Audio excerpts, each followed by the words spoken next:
The source within you knows where you are in relationship with everything you want, and knows exactly what the path of least resistance is to get you there. That you've got to try a little bit to be on a vibration of least resistance. And as you start hanging out in a vibration of less and less and less resistance, it's just going to amaze you at first when you realize how smart non-physical is, how caring they are about where you are, how much they know about where you are in relationship to where you want to be. And they'll just guide you and guide you and guide you and guide you. I've been creating a relationship for a long time. And what's been on my crawl is that I was in a very terrible relationship that really traumatized me. And ever since then, I keep creating. When I do create, it's terrible. It's the same thing. And so the trauma keeps coming, but very. So you're making a really good supporting case for what we were talking about earlier. And we're just going to interrupt briefly, and then we want to hear from you. A belief is a thought that you continue to think. And a belief is a vibration. So you have a desire of a wonderful new relationship, and you have a belief that it's unlikely, or that it's too hard, or that you can't trust it. And so as long as you keep regurgitating that belief, so why would you do that? Because it's active. Well, why don't you stop it? Because law of attraction won't let you. Well, why won't law of attraction help you or let you let go of something that you don't want? Because it's active in your vibration. Well, how do you stop it from being active in your vibration? By making something else more active. What we're talking about is deciding, and it's such a simple thing to understand. What thought do I want to be dominant around this subject? My desire or my current belief? Now, go back to what we said in the first minute that we were together here today. The universe is giving you what you're thinking about, whether you want it or not. And what's dominant is what you're thinking mostly about. So doesn't it seem logical that if you could make your desire more dominant than your belief? But until you really understand creation, every time you think about what you want, it reminds you of where you are in relationship to it. It's like the stick has two ends on it, desire and where you are in relationship to it. So how are you going to make that end of the stick more dominant? Well, we've written lots of books and offered lots of processes to help you sort of move up the emotional scale. But really, trying to fix a vibration often just activates it more strong where it is. It's like this. Have you ever had a discussion with someone and you do not agree on something? So you make your point, and then they make their point, and it's not the same point. And then you make your point in a stronger way, and then they make their point in a stronger way. So you just get stronger and stronger in your opposition, because the law of attraction is supporting both of you where you stand, and you don't stand in the same place. Well, in this scenario, it's just you and you. There's the vibration of your desire and the vibration of your belief that are at odds with each other. So having that argument or that constant conversation about, well, I believe this, but I want to believe this, but I believe this, but I want to believe this, and this is what I want, but this is what I've got. Have you ever tried to uplift someone and they just dig in right where they are? Their limitations are just so well practiced that you just cannot talk them out of their funk. The more you try, the more enlivened they become in their defensiveness about your wrongness, about their success. Well, you're doing the same thing to yourself. It's just you and you. And so it's got to be okay, because it's where you are. You can't make that wrong. It's logical, it's all right, it's just not what you want. So here's the solution. Rather than trying to change your belief, just make your desire more dominant, which means catch yourself in a non-resistant moment and daydream a little. Watch a movie to the point that things are really going well. Remember the feeling of well, and when the music starts to turn and you know it's going to go south, leave. Hollywood likes to take you up and down and up and down and up and down and up and down and up and down. Get out ahead of it is what we call that. Get out ahead of it. So that's the theory. How are you going to do that? Okay. So one question about this. I was in a very, very, very high energy place at one point, because it's been going on for a long time, like really peak performance. So I said, okay, I guess I'll attract somebody. I'm not thinking about the topic, and when I did attract, it was 10 times worse than it was before. I'm just wondering, how is it possible to have such high energy? Well, here's what we're wondering. How could you possibly be inspired to tell that story after what we just said to you? After we just said to you, make what you want dominant, you did the opposite. Yeah. You did what humans often do. You just dug in to explain why that won't work. So you just did the opposite of getting out ahead of it. You just focused right back on how it isn't working, activated that within you, didn't move at all, but your desire did get stronger, which means the contradiction in you got stronger. So it does feel like it got worse, because vibrationally speaking, the desire is stronger and the opposing belief is stronger. So what are you going to do about it? Put more of my focus on daydreaming.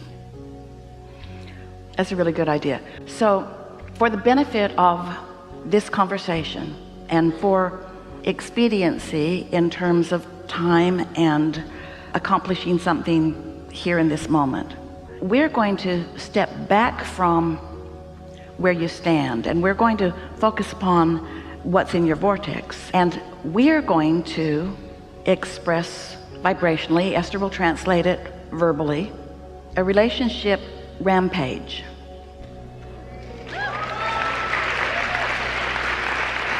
That can shift the energy in this, and because your desire is strong, there's a very high probability that you will go there. We're going to highlight where you're going and in the process distract you from where you are. It doesn't take much time of that happening. So just relax and enjoy. There's not anything for you to do other than to just listen and feel the effect of vibration rising on a subject that really matters to you. So we're going to speak from our perspective, standing in your perspective. So I like the idea of creating my own reality, and I like the understanding that I do create my own reality. And I'm far enough along in this understanding to know that law of attraction is a real thing, and that my inner being is a reality. It is a perspective within me that matters. In fact, it's the dominant perspective within me. And I do know that through the life that I've been living, that as I've lived different things and I've had a really broad, meaty basis of life experience, that I have launched many rockets of desire that, while I haven't recognized them because I didn't know then what I know now, my inner being has been following those rockets. And so I have been evolving as a vibrational entity beyond my capacity to really understand it, while at times I have received glimpses of it. And so, like most people, it's a little hit and miss with me, because sometimes, without really knowing why, I'm in an especially receptive mode or mood.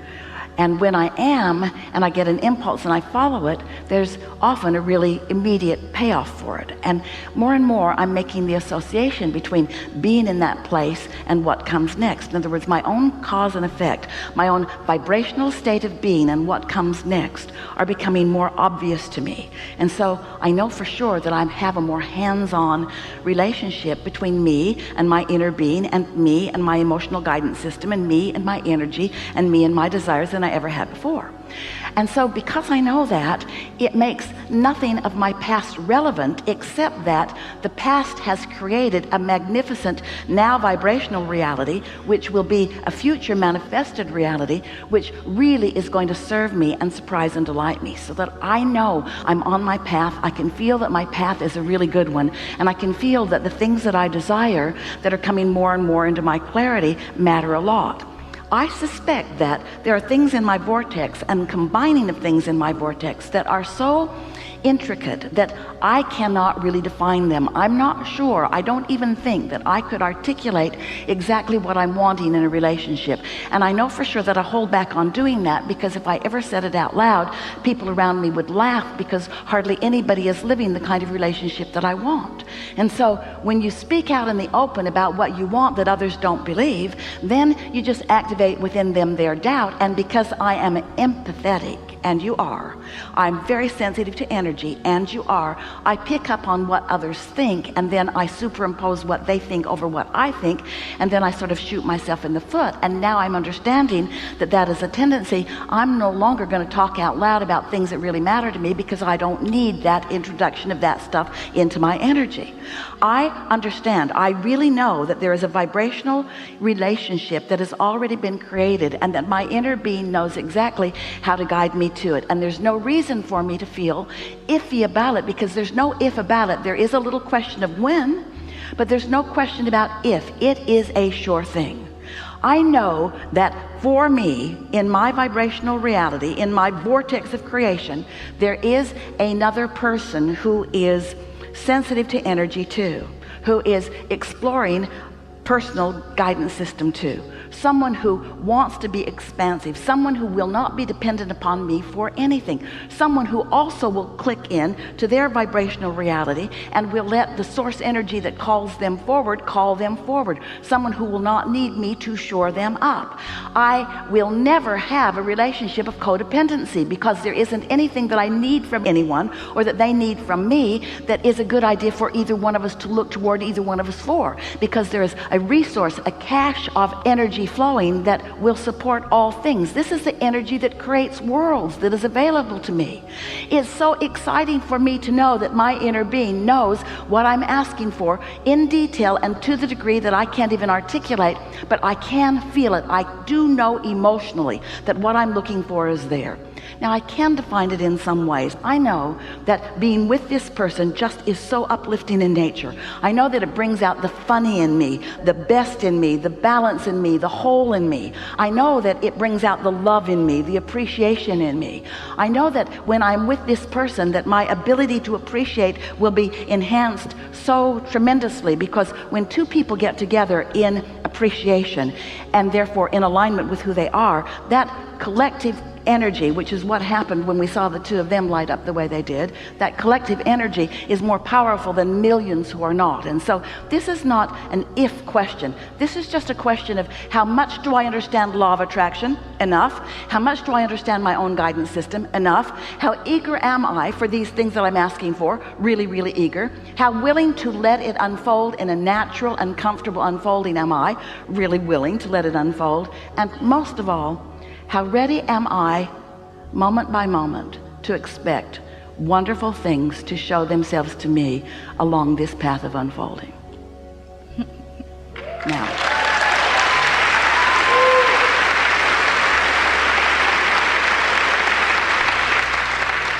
and where I am right now is just right. This is a really good time for a segment of refreshment.